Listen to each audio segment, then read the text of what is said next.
Kwa niaba ya Mheshimiwa Waziri wa Maliasili na Utalii, naomba kujibu swali la Mheshimiwa Ibrahim Hamed Shayo, mbunge wa Moshi mjini kama ifuatavyo.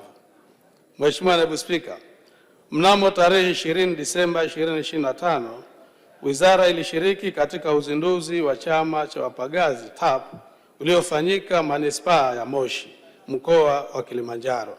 Kwa msingi huo, Wizara inakitambua chama hicho ambapo pia imekuwa ikishirikiana nacho katika matukio mbalimbali yanayohusu wapagazi, ikiwemo ushiriki wa vikao vya wadau vilivyofanyika jijini Dodoma pamoja na programu ya mafunzo kwa wapagazi iliyoandaliwa na Wizara kwa kushirikiana na Shirikisho la Vyama vya Utalii Tanzania, yani TATO, yaliyofanyika tarehe 11 Mei 2026 jijini Arusha na tarehe 13 Mei Manispaa ya Moshi mkoani Kilimanjaro.